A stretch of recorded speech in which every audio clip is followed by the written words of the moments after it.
Hello friends, welcome to S UPSC.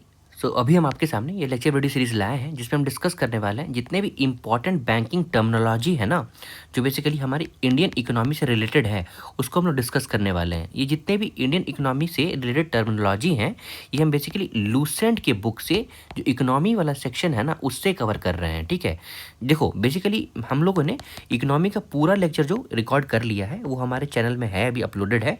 और in case अगर आपको पार्ट बाई पार्ट देखना है तो वो भी मैं धीरे धीरे अपलोड कर रहा हूँ। ये सिर्फ हम लोग बैंकिंग की टर्मिनोलॉजी, जो bank rate, basis point, LRR, LRR में दो टर्म होता है, एक सीआरआर होता है कैश रिजर्व रेशियो, एक स्टैट्यूटरी रिजर्व रेशियो होता है। ठीक है, तो स्टैट्यूटरी लिक्विडिटी रेशियो होता है, वो हम लोग डिस्कस कर रहेंगे। उसमें reverse repo rate, NEFT, nostro account, Vostro account, RTGS, liquidity, ये सारा हम लोग डिस्कस करने वाले हैं इस लेक्चर में। ठीक है, और इससे ज़्यादा अगर आपको पूरा अगर लेक्चर वीडियो का सीरीज़ देखना है तो आप हमारे चैनल में एज इन इकोनॉमिक वाले सेक्शन में अगर जाओगे तो पूरा lecture video as in Lucent के इकोनॉमिक सेक्शन का पड़ा हुआ है। You can have a glance on it. चलिए स्टार्ट करते हैं इंपॉर्टेंट बैंकिंग टर्मिनोलॉजीज के बारे में। ओके, देखो सबसे पहले हम लोग देखेंगे बैंक रेट। बैंक रेट वैसा रेट होता है ना जिसमें सेंट्रल बैंक जो है, मतलब सेंट्रल बैंक ऑफ कंट्री जैसे कि आरबीआई ऑफ इंडिया अलाउ करता है फाइनेंस टू कमर्शियल बैंक। ठीक है, मतलब अगर मान लो किस रेट ऑफ इंटरेस्ट में आप फाइनेंस करना चाहते हो, ठीक है, किसी नॉर्मल बैंक को। देखो यहाँ पे बैंक रेट का मतलब क्या है कि वो इंटरेस्ट जो आरबीआई जो है वो बताएगी स्मॉल बैंक को कि आप कौन सा इंटरेस्ट रेट लोगों के लिए लगाओगे। तो ये देखो किस तरह इंटर रिलेटेड हो गया है पब्लिक के लिए। तो देखो अगर मान लो आरबीआई अपना इंटरेस्ट रेट इंक्रीज करती है तो एसबीआई भी, मतलब नॉर्मल बैंक जो है वो भी इंटरेस्ट रेट इंक्रीज कर देगा। वही ये अगर डिक्रीज करती है तो ये भी स्मॉल एसबीआई जो है वो भी डिक्रीज कर देगा। तो वो एज इन मार्केट को डिटरमाइन करेगा। तो देखा जाए तो क्या होता है, आरबीआई एज इन मार्केट को चला रहा है। अगर मार्केट में बहुत ज़्यादा पैसा है तो बेसिकली पैसा आरबीआई वापस खींच लेगी। वापस कैसे खींचेगी, ये इंटरेस्ट रेट क्या करेगी, बढ़ा देगी। इंटरेस्ट रेट बढ़ा देगी तो एसबीआई क्या करेगी, अपना पैसा और ज़्यादा यहाँ पे इस आरबीआई में डाल देगी। और ये एसबीआई अपना पैसा आरबीआई में कैसे डालेगी, ये मार्केट से उठाएगा और सारा पैसा आरबीआई में डाल देगा कि इसको ज़्यादा इंटरेस्ट रेट मिल रहा है। वहीं पर अगर देखेगा कि बहुत ज़्यादा पैसे की कमी हो गई है, मार्केट बहुत ज़्यादा डाउन जा रहा है, ठीक है, तो आरबीआई क्या करेगा और पैसा ज़्यादा डालेगा सो दैट पीपल जो है वो ज़्यादा खरीदारी करें, ज़्यादा फ्लो ऑफ मनी हो और मार्केट ऊपर उठ जाए। तो आरबीआई क्या करेगा, पैसा इंटरेस्ट रेट जो है वो घटा देगा इंटरेस्ट रेट। तो एज इन एसबीआई क्या करेगी, मार्केट में पैसा डाल देगी। ठीक है, आपको समझ में आ रहा है, इस तरह बैंक रेट रिलेटेड होता है।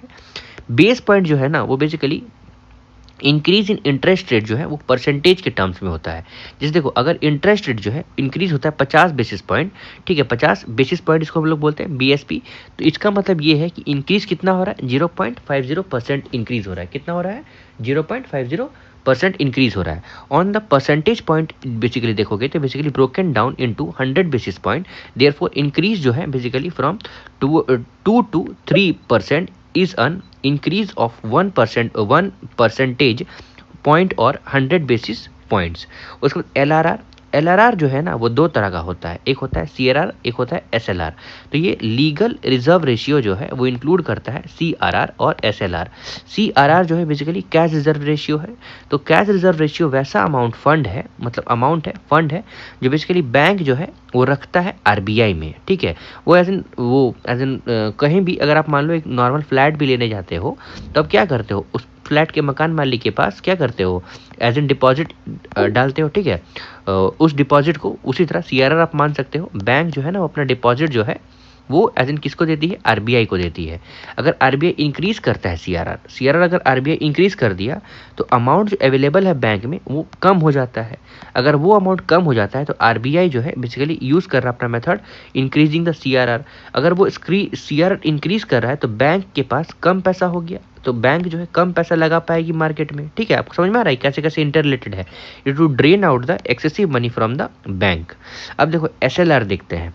एसएलआर जो है स्टैट्यूटरी लिक्विडिटी रेशियो होता है। तो एसएलआर जो है बेसिकली अमाउंट जो कमर्शियल बैंक जो है वो अपने में पास रखेगा कुछ fix amount in the form of cash, gold और गवर्नमेंट अप्रूव सिक्योरिटीज। ये बेसिकली बॉन्ड है जो बेसिकली प्रोवाइड करता है क्रेडिट टू द कस्टमर।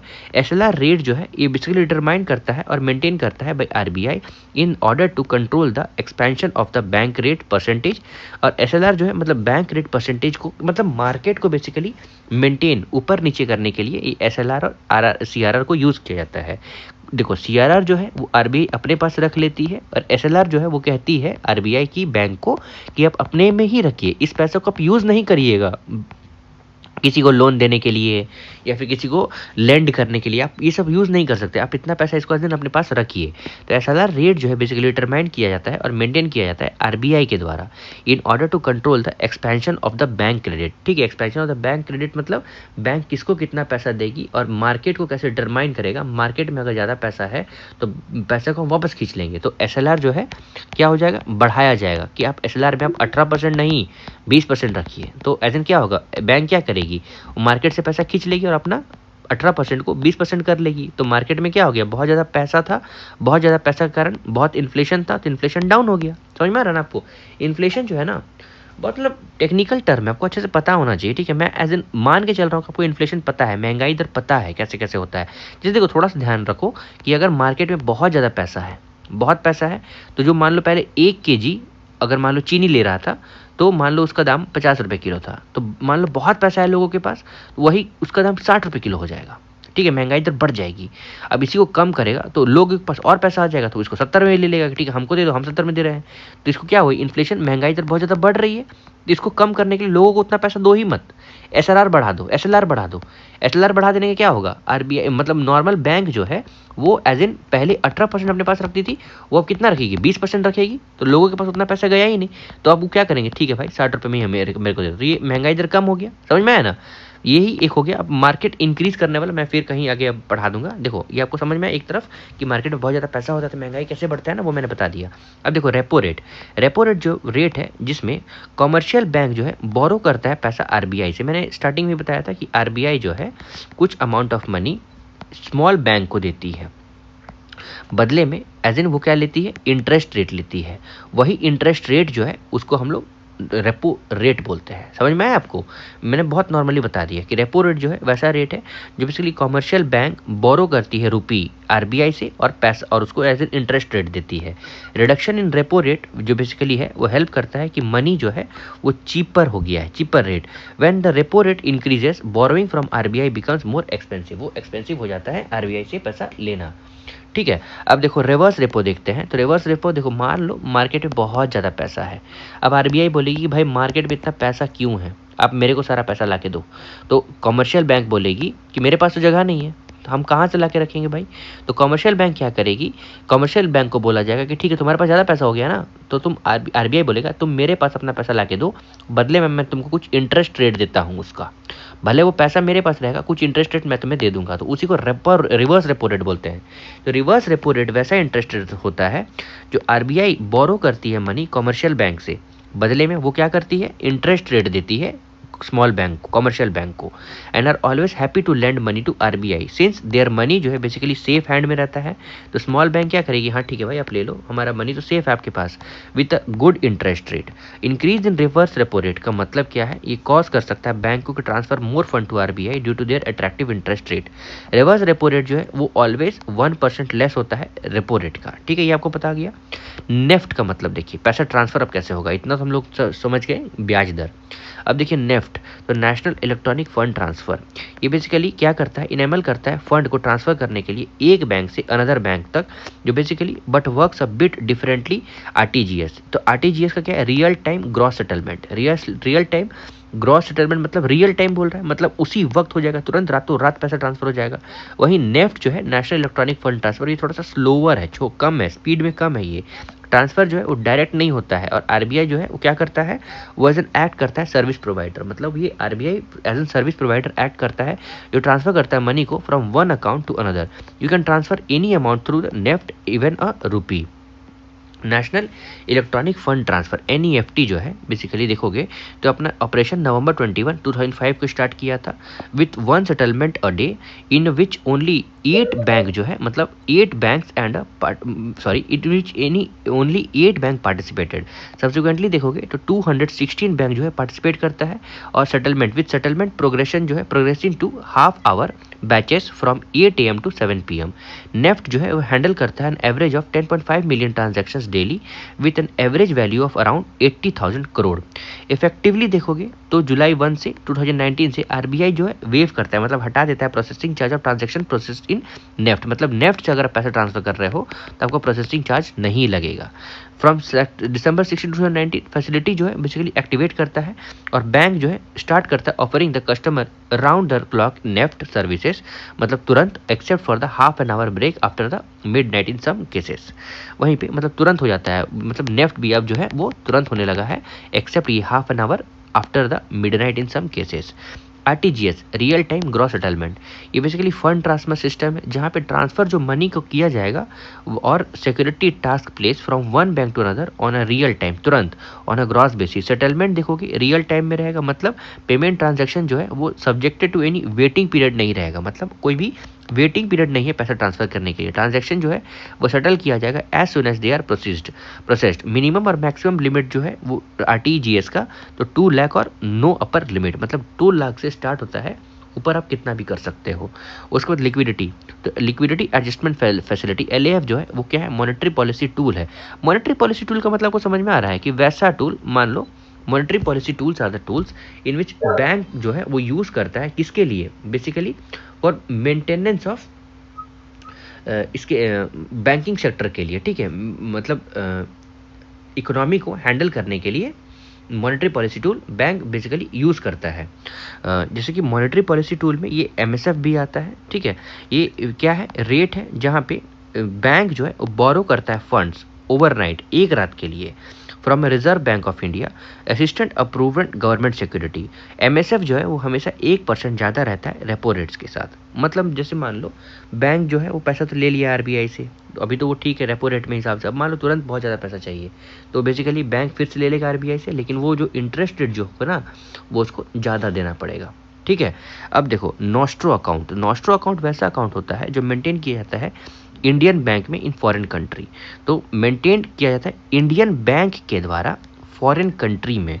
वहीं पे फॉरेन कंट्री अपना अकाउंट मेंटेन करता है इंडियन बैंक में, उसको वॉस्ट्रो अकाउंट बोलते हैं। वॉस्ट्रो अकाउंट जो है वो मेंटेन किया जाता है फॉरेन बैंक के द्वारा in India with an corresponding banks. उसके बाद CRAR capital to risk weighted asset ratio, ये बेसिकली क्या है कि बैंक कब दिवालिया घोषित हो जाएगा, तो capital to risk weighted asset ratio जो है basically arrive at by dividing the capital of bank, मतलब बैंक के पास कितना पैसा है with an aggregate risk weighted assets, मतलब रिस्क वेटेड, मान लो तुरंत का तुरंत आदमी अपना पैसा निकालना स्टार्ट कर देता है, तो क्या बैंक एलिजिबल है उतना पैसा देने के लिए कि वो दिवालिया घोषित ना हो, with an aggregate risk weighted asset of credit risk, market risk और ऑपरेशनल रिस्क। उसके बाद SDR special drawing right, special drawing right जो है वो new form of international reserve assets है जो क्रिएट किया गया भाई इंटरनेशनल मॉनेटरी फंड के द्वारा 1967 को।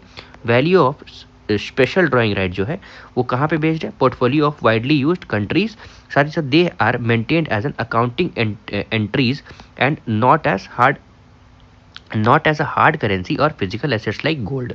उसके बाद बॉन्ड जो है वो बॉन्ड पब्लिकली देखोगे तो traded long term depth security है, मतलब एक तरह का पेपर है, ठीक है। उसमें लिखा हुआ रहता है कि आप मान लो कोई चीज़ गिरवी रख रहे हो या कोई चीज़ आप किसी को दे रहे हो, तो बेसिकली उसमें आपका सिग्नेचर और जो ले रहा है उसका सिग्नेचर रहता है और कितना अमाउंट या फिर उस बॉन्ड का क्या वैल्यू है ये है।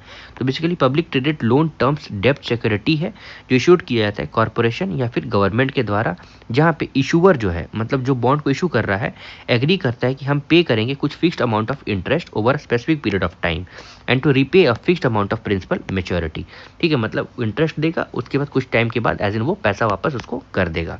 फिर नॉन परफॉर्मिंग एसेट जो है अन एसेट्स या फिर एक लोन लेता है एक इंसान including lease asset becomes a non performing, लेकिन वो इंसान गायब हो जाता है या फिर वो इंसान देने के काबिल नहीं रहता, तो वो नॉन परफॉर्मिंग एसेट बन जाता है। बिकम्स अ नॉन परफॉर्मिंग जब वो स्टॉप जनरेट करता है इनकम फ्रॉम द बैंक, ठीक है। Once the borrower has failed to make the interest और प्रिंसिपल पेमेंट फॉर 90 डेज, मान लो 90 दिन तक आप लोगों ने मतलब एज इन इंस्टॉलमेंट नहीं भरा, ब्याज नहीं भरा, लोन को एज इन कंसिडर किया जाता है नॉन परफॉर्मिंग एसेट्स, ठीक है।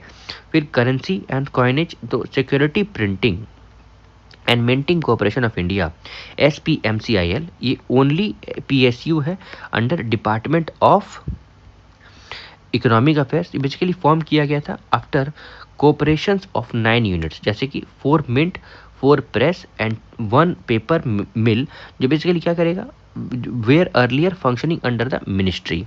कंपनी जो बेसिकली इनकॉर्पोरेट करता है 2006 में, मतलब 2006 में इसका गठन होता है।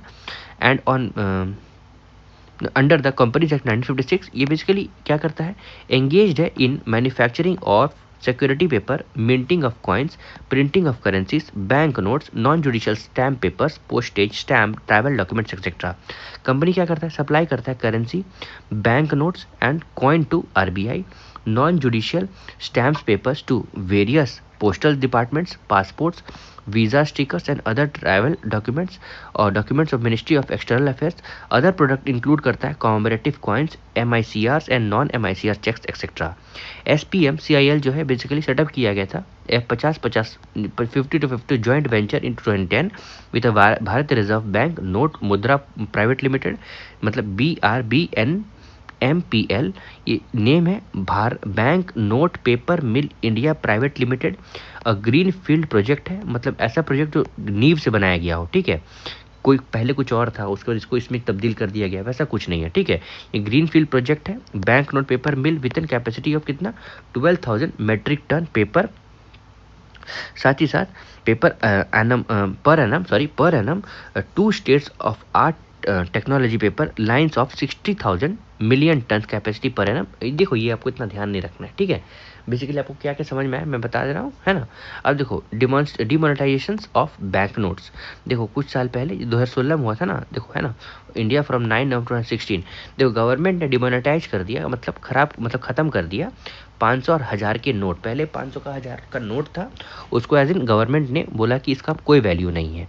On November 8 2016 all the 500 and 1000 bank note जो है महात्मा गांधी सीरीज का वो एज एन सीज हो गया, मतलब वो अब कोई काम का नहीं रहा, वो लीगल टेंडर नहीं रहेगा in India from November 9 2016। New 500 और 2000 का बैंक नोट का जो है वो महात्मा गांधी न्यू सीरीज है, ये बेसिकली एक्सचेंज करेगा for old bank notes where, मतलब ये नया बैंक नोट इंट्रोड्यूस किया जाएगा मार्केट में जो अनाउंस किया गया था।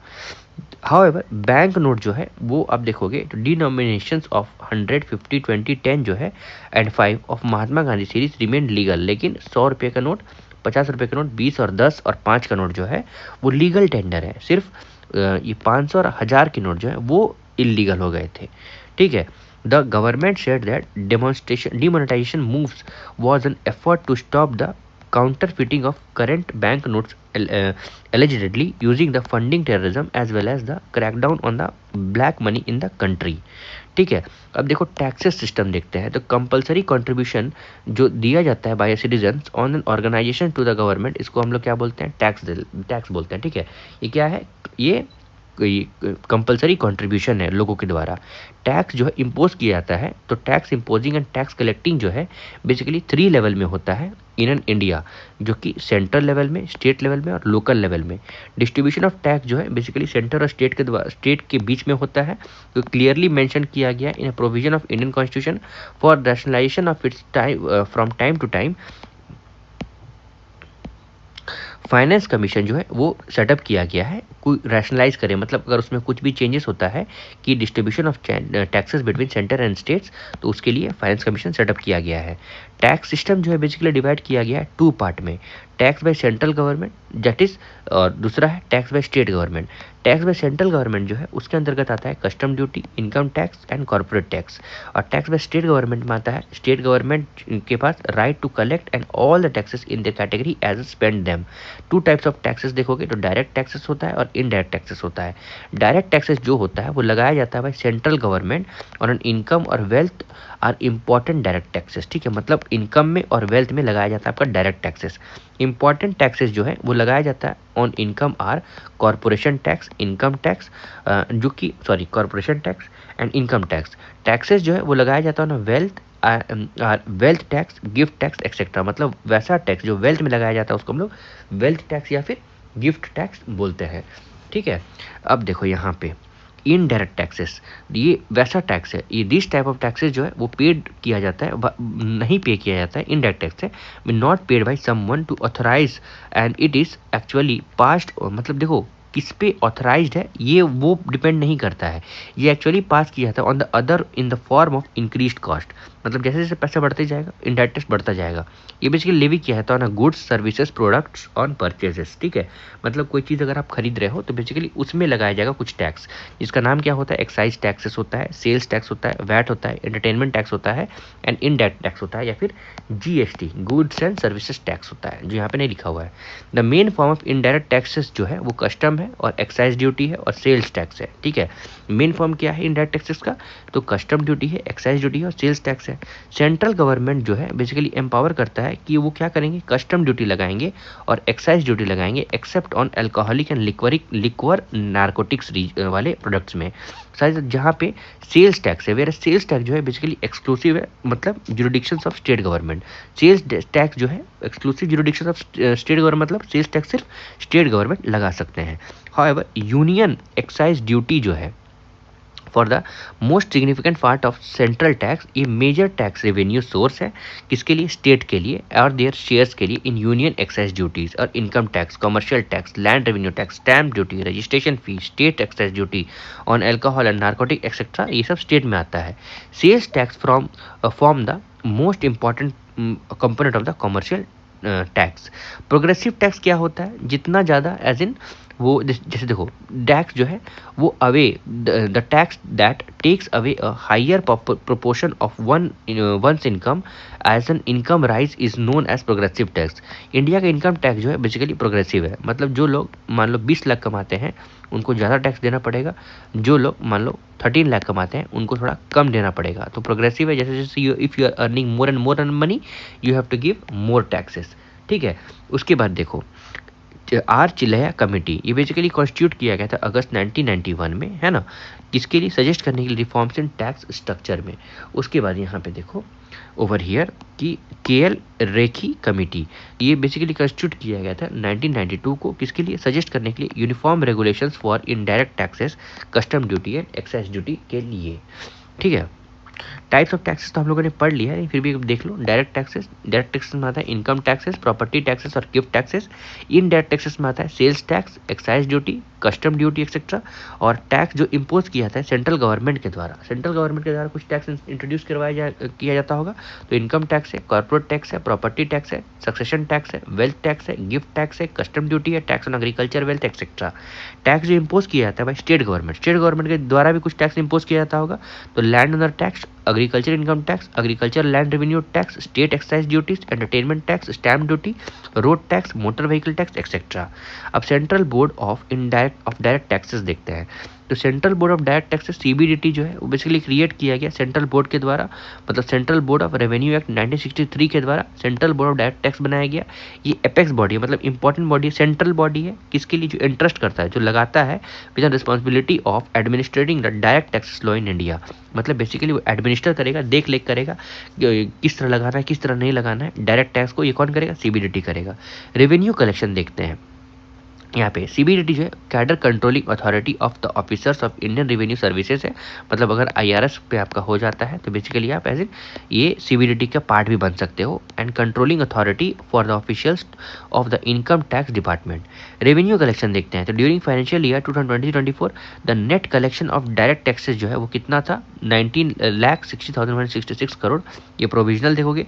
और during the financial year 2024-25 up to November 2024 the net collection of direct taxes जो है बेसिकली 12,46,229 हो गया था, मतलब करोड़ हो गया था, जो बेसिकली देखोगे 56.47% है of budget estimate of 22,07,000 crore for the financial year 2024-25।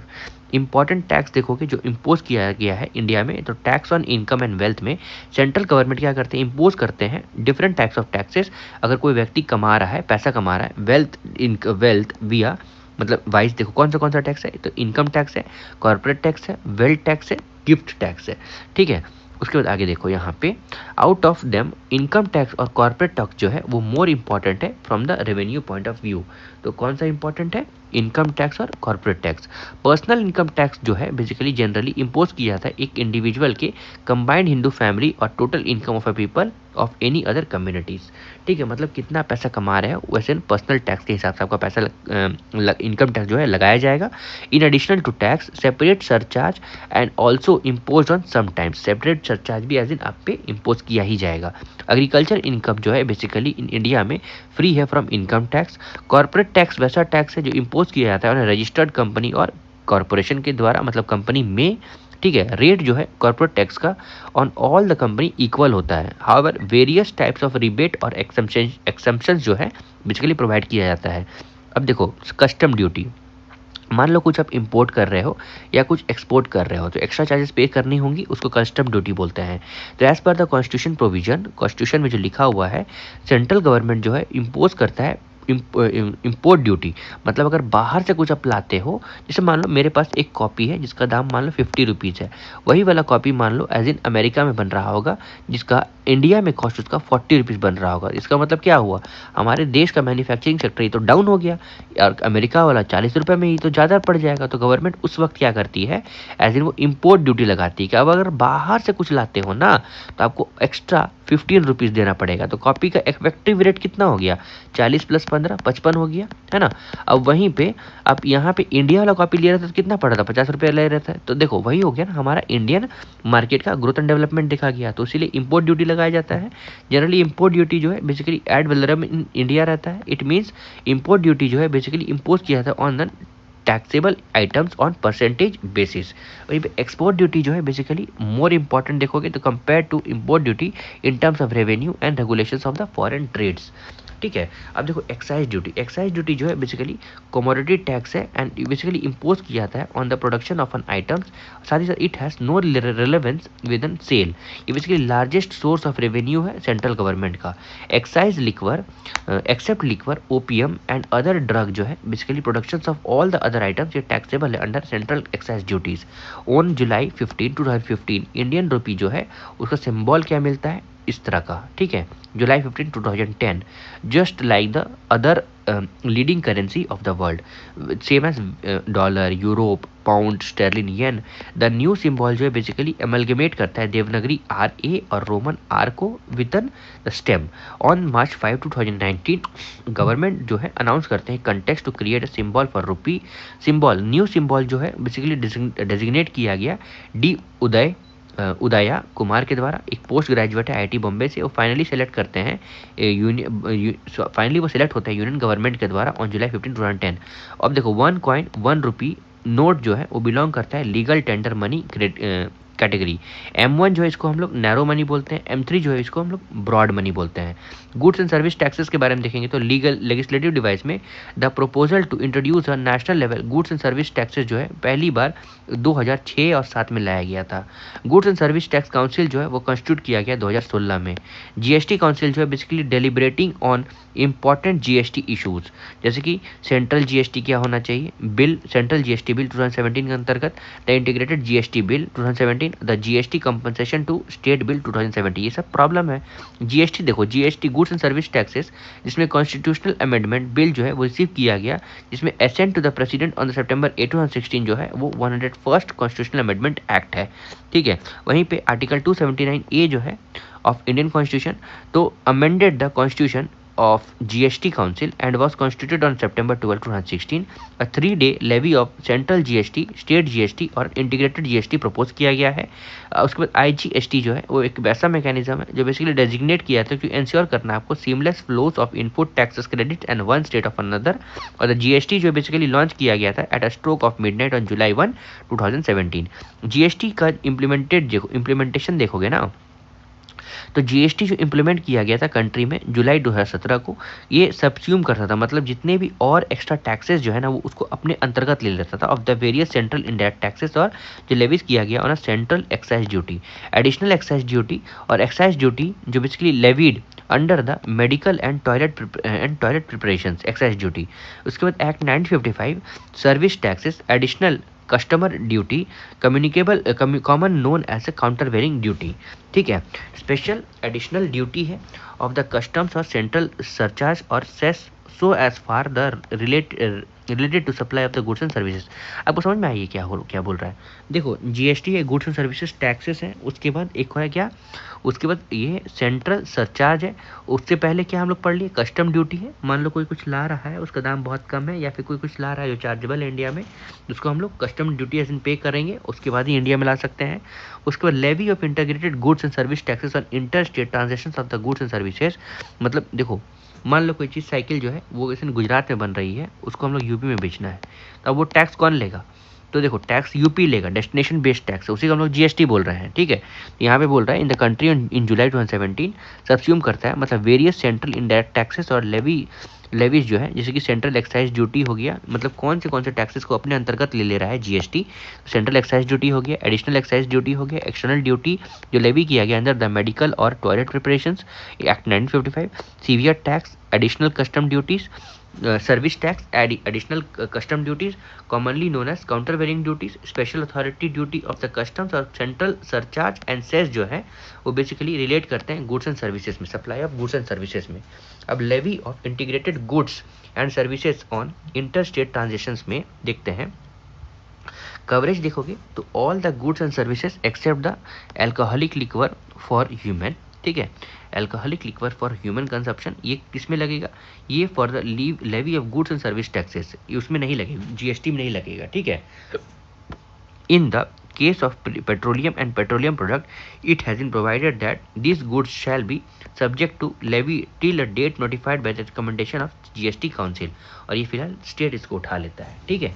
अब देखो tax being the submerge into GST, तो सेंट्रल लेवल में देखोगे तो central excise duty, additional excise duty, service tax, additional custom duty जो कॉमनली इसको हम लोग काउंटर वैल्यूइंग ड्यूटी बोलते हैं, और special additional duty of customs. State level में देखोगे तो स्टेट वैल्यू एडेड टैक्सेस, ठीक है, VAT, state taxes, entertainment taxes. On the other hand tax जो है लेवी किया जाता है बाय द स्कूल अथॉरिटीज, और सेंट्रल सेल्स टैक्स, फिर ऑक्ट्रॉय और एंट्री टैक्स जो बेसिकली वो दूसरा है, उसके बाद मतलब टैक्सेस हैं, उसके बाद परचेज टैक्स, लग्जरी टैक्स और टैक्सेस ऑन लॉटरी जो बेसिकली बेटिंग एंड गैम्बलिंग पे है। उसके बाद देखो स्टेट जो बेसिकली परफॉर्म करते हैं compensated for loss of revenue arising in an account of implementation of new tax regime, ठीक है।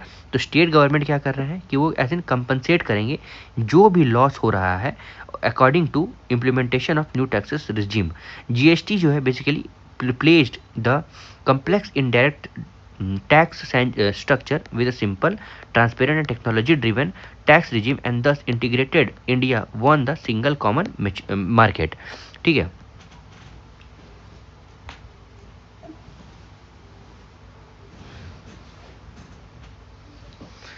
जीएसटी कलेक्शन देखते हैं। जीएसटी कलेक्शन देखो, लगातार 1.5-2 घंटा बोलना it's not an easy task, right. GST collection देखते हैं। जीएसटी देखो gross goods and service tax जो है उसका कलेक्शन वो रिकॉर्ड हाई हुआ है इन अप्रैल 2024।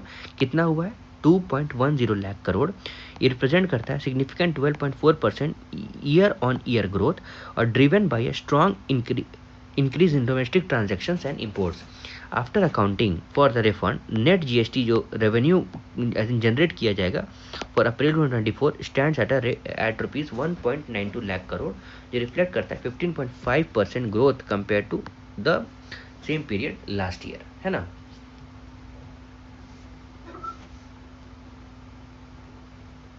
अब देखो unmarking the pre eminent positions of public sector, ये बेसिकली एनविसाज करता है प्राइवेट सेक्टर को existing with an state, thus attempted to give the policy framework flexibility. The main objective देखोगे इंडस्ट्रियल पॉलिसी ऑफ 1956 तो developed public sector, cooperative sector और control the private monopolies. उसके बाद यहाँ पे देखो there are 4 categories of industries in India in industrial policy, sorry India में नहीं, इंडस्ट्रियल पॉलिसी ऑफ 1948 बेसिकली जो रिड्यूस करता है 3 में in the industrial policy of 1956। इन 1973 देखोगे जॉइंट सेक्टर जो है बेसिकली कॉन्स्टिट्यूट किया गया on recommendation of Dutta committee. Dutta committee के हिसाब से क्या आया है? Joint sector, JV, joint venture, है ना। देखो इंडस्ट्रियल पॉलिसी ऑफ 1980 जो है बेसिकली इन्फ्लुएंस किया गया by the concept of federalism and policy of giving the concession to agricultural based industries जो बेसिकली इम्प्लीमेंट किया गया उसके थ्रू वेरियस लिबरलाइज स्टेप जो है वो लिया गया, जो बेसिकली डिक्लेयर करता है वो डिक्लेयर किया गया कॉम्प्रिहेंसिव लेवल में इन इंडस्ट्रियल पॉलिसी जो डिक्लेयर किया गया ऑन 24 जुलाई 1991 को। प्राइवेटाइजेशन एंड लिबरलाइजेशन जो है वो मेन थ्रस्ट है area in new industrial policy में। इंडस्ट्रियल पॉलिसी 1991 के लिए देखते हैं सबसे पहले, ठीक है।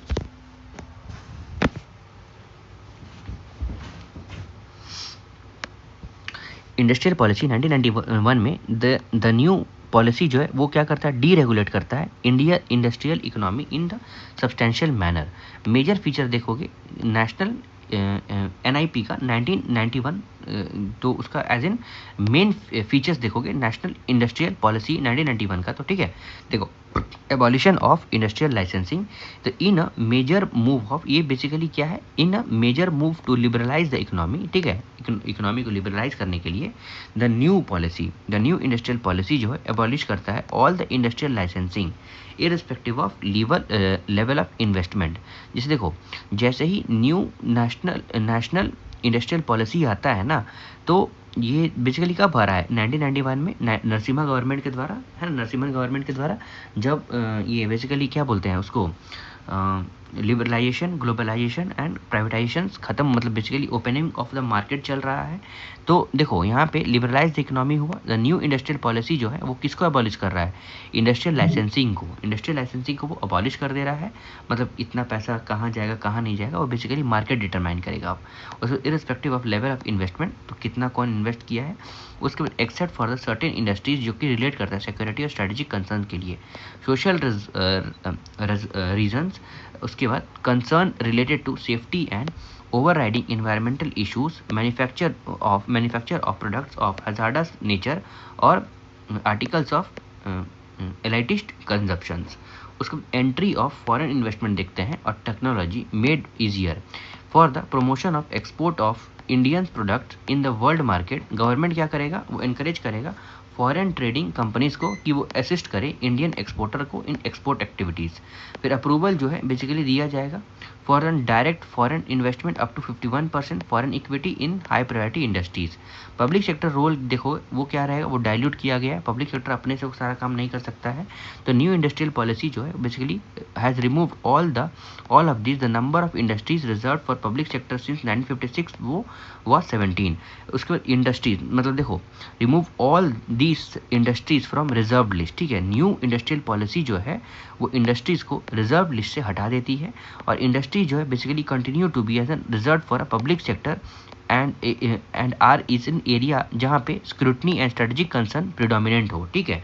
तो एज इन वो रह सकती है एज इन रिजर्व लिस्ट में, ठीक है। तो लेकिन जहाँ पे स्ट्रेटेजिक कंसर्न जो ज़रूरत हो वहाँ पे देखो, ये स्ट्रेटेजिक कंसर्न जो है बेसिकली किस पे है, तो आर्म्स और एमिनेशन वाले फैक्ट्रीज में, ठीक है, वैसे इंडस्ट्रीज में and allied items of defence equipment, defence aircraft, warship, atomic energy, mineral oils and mineral specified in schedule to atomic energy, control of population, production and use और order 1953 और railway में। उसके बाद MRTP एक्ट, तो under the MRTP देखोगे तो MRTP act में देखोगे इसमें ये क्या कहता है, देखो ऑल द फर्म, जितने भी फर्म हैं जिसका एसेट अबव सर्टेन साइज है, जैसे कि मान लो 100 करोड़ सिंस 1985, उसको एज इन क्लासिफाइड किया गया है MRTP फर्म। सच फर्म, वैसे फर्म जो है परमिट है to enter into the selected industries only this also on case by case approval basis. The new industrial policy जो है स्क्रैप किया गया और threshold limit of the asset जो है basically in the respect of MRTP and dominant undertaking. उसके बाद 2002 में एक कंपटीशन एक्ट जो पास किया गया जो बेसिकली रिप्लेस करता है MRTP एक्ट को। In place of MRTP commission the competition commission जो है वो स्टार्ट किया था फंक्शनिंग में, ठीक है। MRTP ऐसे आपको पता होगा monopolistic and restrictive trade policy 1969, ठीक है। अब देखो यहाँ पे liberalisation and industrial location policy, तो न्यू इंडस्ट्रियल पॉलिसी जो है वो क्या प्रोवाइड करता है कि लोकेशन अदर देन सिटीज़ और मोर देन 1 मिलियन पॉपुलेशंस, साथ ही साथ देयर विल बी, मतलब वहाँ पे वैसा जगह पे आप सेटअप कर सकते हो फैक्ट्री जिसका मोर देन 1 मिलियन पॉपुलेशन हो और अदर सिटीज़ में हो, मतलब डिफरेंट डिफरेंट सिटीज़ में भी आप बेसिकली सेटअप कर सकते हो। There will be no requirement of obtaining the industrial approval from the centre except for the industries जो subjected to the compulsory licensing. Cities में देखोगे with an population of more than 1 million, industries other than those of non polluting nature जो basically relocate किया जाता है outside 25 kilometre of the periphery. Abolition of phased manufacturing programme for the new project, ठीक है, जो बेसिकली क्या करता है, फोर्स करता है pace of industrialisation in manufacturing phased manufacturing programmes, और साथ ही साथ have been in force of number of engineering and electronic industries. Mandatory convertibility clause जो है वो रिमूव कर दिया गया, मतलब a large part of industrial investment in India जो है वो फाइनेंस किया जाता है लोन के द्वारा फ्रॉम बैंक्स और फाइनेंशियल इंस्टीट्यूशन। ये बेसिकली इंस्टीट्यूशन जो है क्या करता है, फॉलो करता है मैंडेटरी प्रैक्टिसेस, मतलब मैंडेटरी रूल्स एंड रेगुलेशंस, किसके लिए, इंक्लूड करने के लिए convertibility clause in their lending operations for new projects. मान लो मतलब कन्वर्टिबिलिटी क्लॉज मतलब वो उनको पैसा जो है कहीं और, अपना पैसा जो है कहीं और लेके जाके जमा देना है या फिर इन्वेस्ट करना है, तो उसी को बोल रहा है। ये बेसिकली प्रोवाइड करता है, उसी को बोल रहा है, मतलब क्या, कन्वर्टिबिलिटी क्लॉज वही कहता है कि आप अपना पैसा कहाँ ले जाके दे सकते हैं, कहाँ नहीं दे सकते हैं, इसमें थोड़ा सा चेंजेस आया गया है। ये बेसिकली प्रोवाइड करता है them with an option of converting the part of this of their loan into equity. अगर देखो if felt necessary by the management, ये जो this has often been interpreted as an unwarranted threat to private firms, ठीक है, मतलब threat हो सकता है कि आप अपना पैसा कहीं और लगा सकते हो, कहीं लगा सकते हो। ये often been interpreted an unwarranted threat to the private firms of a take over of the financial institution. This mandatory convertibility clause जो है वो क्या करता है, put forward for the financial institution और एबॉलिश किया गया as a new industrial policies को। उसके बाद देखो यूनियन बजट ऑफ 1997-1998 जो है वो 9 पब्लिक सेक्टर अंडरटेकिंग को बेसिकली परफॉर्म करता है very well given the name of Navratna. देखो यूनियन बजट 1997-1998 में ना 9 पब्लिक सेक्टर अंडरटेकिंग, ठीक है, मतलब PSUs को, ठीक है, सरकारी कंपनी को जो परफॉर्म करता है बहुत अच्छे से, उसको नवरत्न घोषित करता है and where made an autonomous. Navratna जो है बेसिकली, ये देखो इतना जो प्रॉब्लम हो रहा था ना, इसीलिए अब ये स्टेटस आ रहा है। तो नवरत्न जो है वो सेल है, IOC है, BPCL है, हिंदुस्तान पेट्रोलियम कॉर्पोरेशन लिमिटेड है, BEL है, एरोनॉटिक्स लिमिटेड मतलब HAL हिंदुस्तान एरोनॉटिक्स लिमिटेड, फिर ONGC है और NTPC है। सब मोर PSUs जैसे कि गेल हो गया, MTNL हो गया, NDMC हो, NMDC हो गया, PFC हो गया, PGCIL हो गया, REC हो गया, नाल्को हो गया, SCI हो गया, CIL हो गया, वो भी इंक्लूड कर दिए गए थे इट लिस्ट में, नवरत्न वाले स्टेटस में। नवरत्न जो है बेसिकली पब्लिक सेक्टर एंटरप्राइजेस है जो बेसिकली इसको इन्हांस करता है ऑटोनॉमी और delegations of power to incur the capital expenditure without any monetary ceilings. जो क्या करता है, enter into the technology joint venture जो रेस करेगा कैपिटल फ्रॉम डोमेस्टिक और इंटरनेशनल मार्केट, जो स्टैब्लिश करेगा financial joint venture and to होल्डली ओन द सब्सिडरीज। PSU जो है फर्दर कैटेगराइज किया गया है महारत्न, नवरत्न एंड मिनी रत्न में, ठीक है, central public sector enterprises. List of Maharatna यहाँ पे दिया गया है, आप एक बार पढ़ सकते हो अगर आपको मन है तो, ठीक है। उसके बाद यहाँ पे भी दिया गया है। उसके बाद देखो पब्लिक सेक्टर जो है टर्म जो ओनरशिप पब्लिक सेक्टर का मतलब सरकारी कंप्राइज करता है all the undertakings that are owned by the government, मतलब जितना भी अंडरटेकिंग है, रूल्स एंड रेगुलेशंस है, वो बेसिकली गवर्नमेंट के द्वारा लिया गया है on a public, whereas private sector जो है वो कंप्राइज करता है एंटरप्राइजेस जो बेसिकली ओन किया गया भाई प्राइवेट पर्सन्स के द्वारा। मेन ऑब्जेक्टिव देखोगे पब्लिक सेक्टर का तो प्रमोट करना है rapid economic development through the creations and expansion of infrastructure, generate करना है financial resources for the development, promote करना है redistribution of income and wealth, create करना है एम्प्लॉयमेंट अपॉर्चुनिटीज, एनकरेज करना है development of small scale and ancillary industries, promote करना है exports on new sites and imports substitutions on other, and promote करना है बैलेंस रीजनल डेवलपमेंट, ठीक है। देखो बेसिकली ये सब आपको याद नहीं रखना है, मैंने आपके लिए पढ़ दिया। अब देखो डिसइन्वेस्टमेंट एंड प्राइवेटाइजेशन देखते हैं, मतलब दिवालिया घोषित करना है और प्राइवेट घोषित कर देना है। देखो ये बेसिकली डिफरेंस बिटवीन प्राइवेटाइजेशन और डिसइन्वेस्टमेंट देखोगे तो प्राइवेटाइजेशन का मतलब होता है ना कि चेंज इन ओनरशिप, ठीक है, कोई और, पहले हम मालिक थे, पहले गवर्नमेंट मालिक था, अब कोई और मालिक हो जा रहा है, इन चेंज इन मैनेजमेंट, ठीक है। वहीं डिसइन्वेस्टमेंट जो है वो वाइडर टर्म है जो एक्सटेंड करता है डिसोल्यूशंस, ठीक है, इसको दिवालिया भी बोल सकते हैं। जैसे देखो स्टेट और गवर्नमेंट जो है इन ट्रांसफर करता है ओनरशिप, वेयर गवर्नमेंट जो है वो रिड्यूस करता है अपना स्टेक जो है 51% से नीचे, है ना। अब गवर्नमेंट उसका मालिक नहीं रहेगा। गवर्नमेंट ऑफ इंडिया जो है वो कॉन्स्टिट्यूट करते हैं डिसइन्वेस्टमेंट कमीशन, जो मिस्टर जीवी रामाकृष्णन एज एन चेयरमैन होते हैं अगस्त 1996 को, जो एडवाइस करते हैं कि डिसइन्वेस्टमेंट किस तरह किया जाए। Programme of public sector enterprises, ये बेसिकली सजेस्ट करते हैं classification of public sector enterprises into core and non core. ये कोर सेक्टर जो है जिसमें मैक्सिमम 49% डिसइन्वेस्टमेंट जो है वो अलाउ किया जाएगा। मतलब गवर्नमेंट अगर चाहे तो सिर्फ उस कंपनी का 49% ही आप एज एन डिसइन्वेस्ट कर सकते हो, बेच सकते हो, ठीक है। उसको हम लोग क्या बोल रहे हैं, उसको यहाँ पे देखो डिसइन्वेस्टमेंट जो है बेसिकली अलाउड, उसको एंड नॉन कोर वो उसको हम लोग क्या बोल रहे हैं, देखो यहाँ पे it is suggested classified PSC into the core and non core. Core उनको जो 49% कर सकते हैं, वहीं पे जो नॉन कोर डिसइन्वेस्टमेंट जो है ना वो अप टू 75 कर सकते हैं, ठीक है।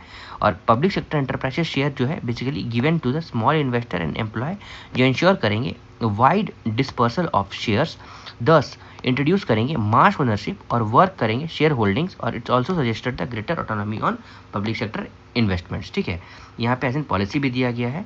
उसके बाद देखो to minimise the financial burden, ठीक है।